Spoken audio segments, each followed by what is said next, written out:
Big breaking news చూస్తున్నాం. Independent ఎమ్మెల్యేగా పోటీ చేస్తున్న జాషువా జోసెఫ్ తరపున క్యాంపెయిన్ చేస్తున్న వారి అనుచరులపైన ఈ రోజు రాళ్ల దాడి జరిగింది. వివరాల్లోకి వెళ్తే వెస్ట్ సిట్టింగ్ ఎమ్మెల్యే దేవానంద్ అనుచరులు ముగింపు సభలో చొరబడి పెద్ద ఎత్తున నిరసన చేస్తూ జాష్ అనుచరులపైన వాగ్వాదానికి దిగారు. ఇరు పార్టీల కార్యకర్తలు రాళ్లు రువ్వడంతో పరిస్థితి విషమంగా మారింది. ఈ దాడిలో జాష్ తరపున క్యాంపెయినింగ్ చేస్తున్న సారా సైమన్ మరికొద్ది మంది అనుచరులకి బలమైన గాయాలు అవ్వడంతో వారందరినీ హుటాహుటిన హాస్పిటల్ కి తరలించారు. పోలీసులు సంఘటనా స్థలానికి చేరుకున్నారు. ప్రస్తుతానికి పరిస్థితిని అయితే అదుపులోకి తీసుకొచ్చినట్లు చెబుతున్నారు. నేను ఆల్రెడీ ఇలాంటి సిచ్యువేషన్ వస్తుందని ముందే ఊహించి తనని నాకు దూరంగా ఉండమన్నాను. తను నా మాట వినలేదు. ఇప్పుడు తనని టార్గెట్ చేశారు.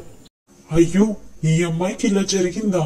ఈ అమ్మాయి నిజంగా చాలా యాక్టివ్ గా మీ తరపున బయట క్యాంపెయినింగ్ చేసింది జాష్. అలాంటిది ఈ అమ్మాయికి ఇలా జరగడం చాలా బాధగా ఉంది. ఇంతకీ ఎవరు తను?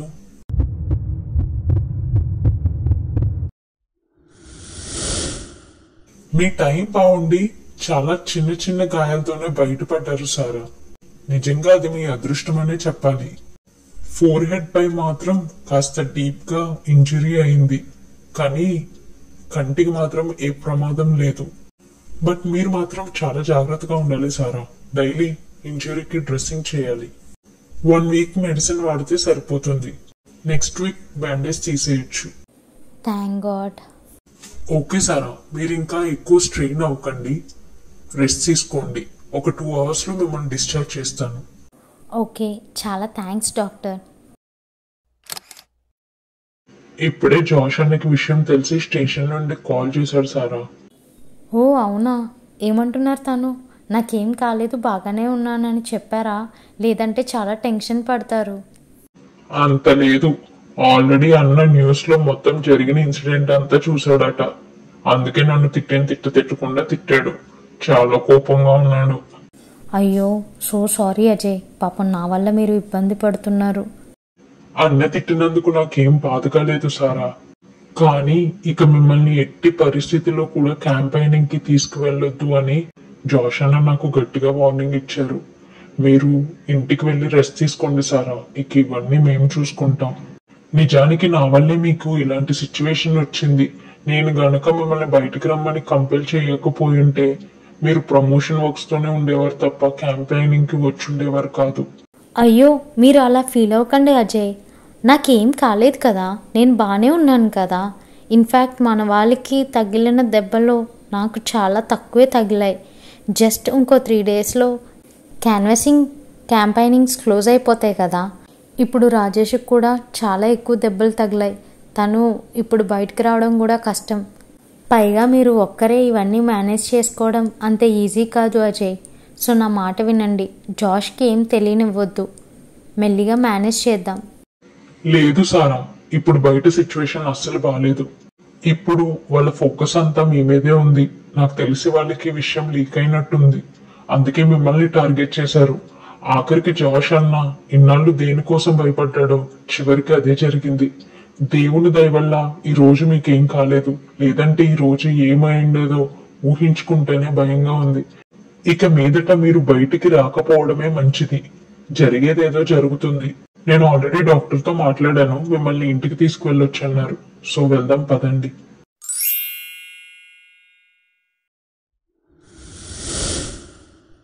ప్రభువా, it's already been a month. వాళ్ళు ఇప్పటి వరకు జాష్కి బెయిల్ రాకుండా అడ్డుకున్నారు. క్యాన్వాసింగ్ కూడా అంతంత మాత్రమే జరిగింది. తీరా పోలింగ్ డే కూడా వచ్చేసింది. ఈరోజు లాస్ట్కి జాష్ తన ఓటు తనే వేసుకోలేని సిచ్యువేషన్ ఉంది ప్రభువా. ఎటు చూసినా మూయబడిన ద్వారాలే మాకు దర్శనమిస్తున్నాయి. ఎర్ర సముద్రం అనుభవం గుండా వెళ్తున్నట్టు ఉంది. ఆనాడు ఐగుప్తులో ఎర్ర సముద్రం అనుభవం గుండా ప్రయాణించిన మోషే మరియు ఇశ్రాయేలు ప్రజలకి నువ్వు నేర్పించిన పాఠాలు ఇప్పటికీ నా మనసులో మెదులుతూనే ఉన్నాయి. 1, ఊరుకుండుడి, నేనే దేవుణ్ణని తెలుసుకోండి అని చెప్పావు. 2, సాగిపోండి అని చెప్పావు. నీ మాట చొప్పున ముందుకు వెళ్తున్నాం.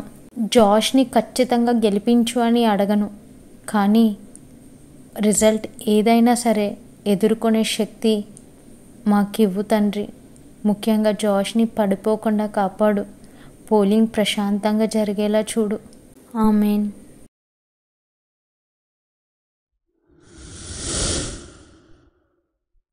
ఫస్ట్ టైం ప్రభా నీపై నాకు చాలా కోపం వస్తుంది. ఈ దర్శనం ఇచ్చింది నువ్వే, కానీ దానికోసం పరిగెడుతున్న నన్ను ఈ చెరసాల అనుభవానికి అనుమతించింది కూడా నువ్వే. ఆఖరికి రోజు నా ఓటు నేనే వేసుకోలేని పరిస్థితి నువ్వు తీసుకొచ్చావు. అసలు ఎందుకు నువ్వు నన్ను ఇంతగా పరీక్షిస్తున్నావో నాకు ఎంత ఆలోచించినా అర్థం కావట్లేదు ప్రభా. కానీ ఇంకా పోరాడే శక్తి నాలో ఉందా? ఈసారి ఓటమి కనుక ఎదురైతే ఇన్నేళ్ల ప్రయాస అంతా బూడిదైపోతుంది. అది నీకు కూడా తెలుసు. అలా అని నన్ను ఖచ్చితంగా గెలిపించు అని మాత్రం నేను అడగను. ఏం చేస్తావో నీ ఇష్టం.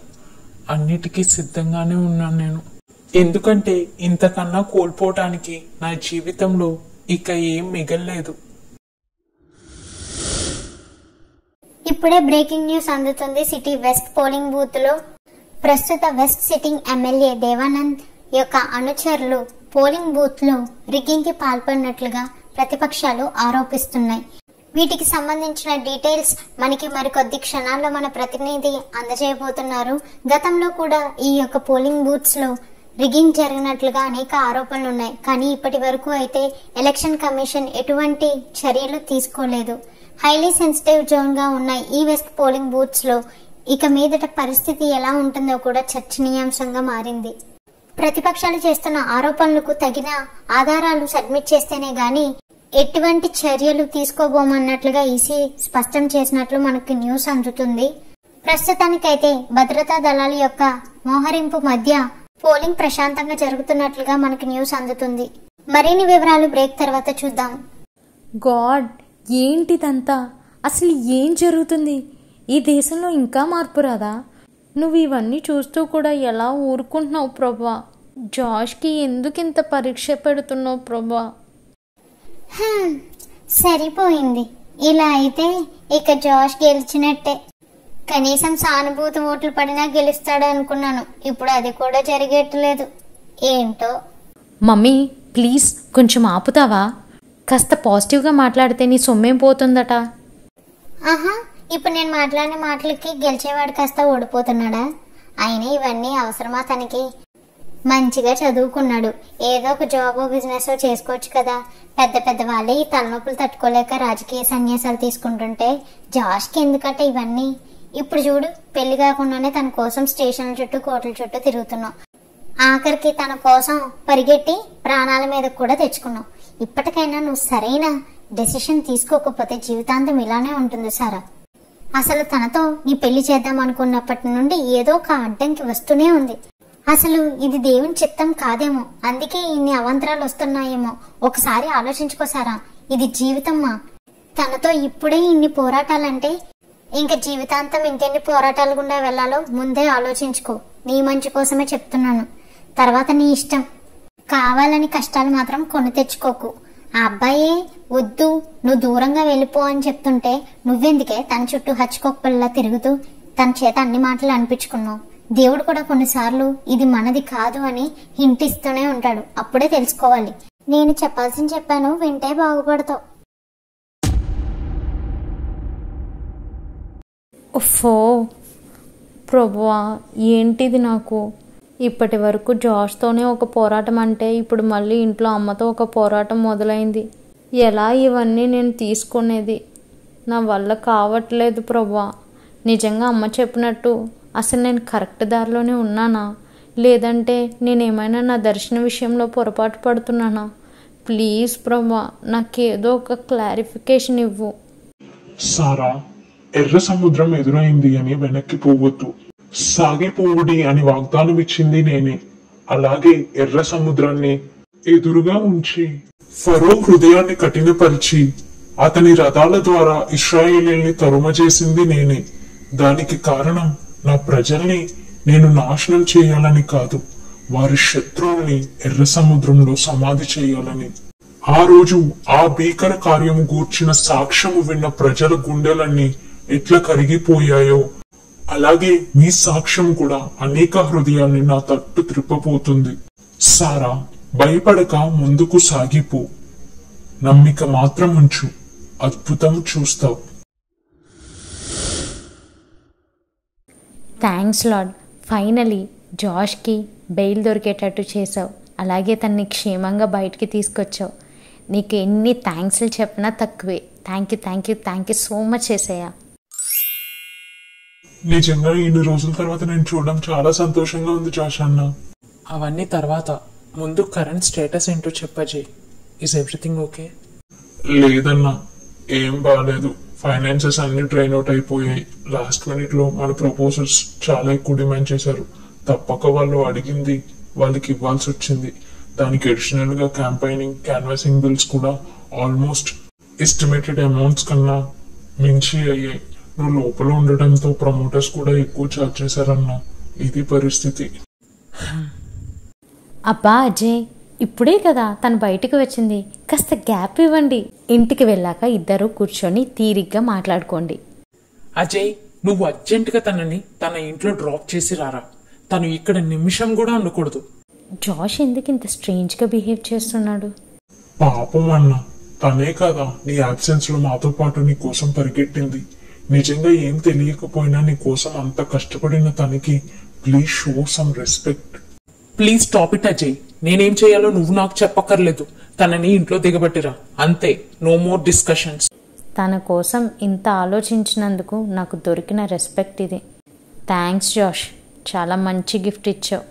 ఖచ్చితంగా ఇవన్నీ నేను గుర్తుపెట్టుకోవాలి. నీ కోపం నా మీద కదా, అనవసరంగా అజయ్ మీద ఎందుకు చూపిస్తున్నావు? Okay Josh, I'm extremely sorry. నేను ఏ విషయంలోనైనా నిన్ను హర్ట్ చేసి ఉంటే. నిన్ను ఇబ్బంది పెట్టాలి అంది నా ఇంటెన్షన్ అసలు కాదు. నువ్వు ఎప్పుడు ఓడిపోకూడదు అన్నదే నా తాపత్రయం అంతా. కానీ నువ్వేది అర్థం చేసుకునే సిచ్యువేషన్లో అయితే లేవు. Once again I'm so sorry. Take care and bye. Sara, wait a minute, let me conclude. చెప్పండి. ఇదంతా నువ్వు ఇక్కడే మర్చిపో సారా. నేను వన్స్ ఫ్రీ అయ్యాక ఆంటీతో మాట్లాడతాను. అంటే దేని గురించి? చెప్పాలనుకున్నదేదో స్ట్రైట్గా చెప్పండి జాష్, క్లారిటీ మిస్ అవుతుంది. మంచికి జరిగిందో చెడుకు జరిగిందో మన పెళ్లి లేట్ అవ్వటం మంచికే అయింది సారా. ఈలోగా నేను అరెస్ట్ అవ్వడం, నీపై అటాక్ జరగడం, ఇవన్నీ ఒకదాని వెంట ఒకటి జరిగిపోయాయి. ఇవన్నీ చూసి నేను ఇక మీదట నిన్ను ఎట్టి పరిస్థితుల్లో ఇబ్బంది పెట్టదలుచుకోవటం లేదు. నువ్వు నా కోసం చేసింది చాలు. నాకంటే ఇవన్నీ తప్పు, but you have a choice.